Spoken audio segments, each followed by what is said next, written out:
మాకు ఉద్యోగాలు ఇవ్వలే అని చెప్తున్నారు. ఉద్యోగాలు ఇవ్వలేదా అండి కేసీఆర్? అసలు ఒక్క ఉద్యోగం కూడా ఇవ్వలేదా? కేసీఆర్ 1,30,000 ఉద్యోగాలు ఇచ్చిండు. అందులో నీకు దమ్ముంటే, నీకు సత్తా ఉంటే నువ్వు తెచ్చుకోవాలి. అసలు చదువుకోనోడు డిగ్రీ ఓపెన్ డిగ్రీ చేసిన వాళ్ళు మాట్లాడుతున్నారండి ఇప్పుడు నాకు జాబ్ రాలేదని. నేను చేసిన పీజీ కంప్లీట్ చేసిన ఫస్ట్ ర్యాంకర్ ని, నాకు జాబ్ రాలేదు. ఎందుకు? నాకు జాబ్ కొట్టే స్కిల్స్ లేవని నేను వదిలేసిన. ఏదో ఒక చిన్న పని చేసుకుని బతుకుతున్నాం. గవర్నమెంట్ జాబ్లు అంటే ప్రతి ఒక్కరికి గవర్నమెంట్ జాబ్ ఇవ్వాలంటే ఎక్కడి నుండి తీసుకొస్తారండి?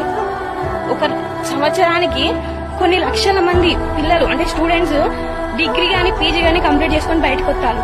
ప్రతి ఒక్కరికి వస్తుందా గవర్నమెంట్ జాబ్? కొత్తగా ఓటు హక్కు వచ్చిన వాళ్ళు ఒకటే మాట మాట్లాడుతున్నారు. ఏంటిదంటే మా సీనియర్స్ కే కేసీఆర్ జాబ్ ఇవ్వలేదు, మాకేమిస్తాడు, మాకు వద్దు ప్రభుత్వం అని మాట్లాడుతున్నారు. మేము చదువుకున్నప్పుడు మాకన్నా సీనియర్స్ ఉన్నప్పుడు ఒక 10 years బ్యాక్ తెలంగాణ ఎట్లుండేనో మీకు తెలుసా? అసలు ఎంతమందికి జాబ్స్ వచ్చారో మీకు తెలుసా? ఏదో ఇప్పుడు పెద్ద మొగోళ్ళ లెక్క మాట్లాడుతున్నారు ఒక్కొక్కరు. నిరుద్యోగులు అసలు చదువుకున్నోడు ఎవ్వడు నిరుద్యోగుల గురించి మాట్లాడతలేడు. చదువుకున్నోడు రోడ్ల మీద తిరగటోడే మాట్లాడుతున్నారు. కొందరిని అంటున్నాను, ఇలా అందరిని అనట్లేదు. అసలు ఏం తెలుసు అని మీరు మాట్లాడుతున్నారో నాకు అర్థమైతే లేదు. కేసీఆర్ గురించి ఏం తెలియనోడే బాగా మాట్లాడుతున్నాడు, తెలిసినోడు కాదు.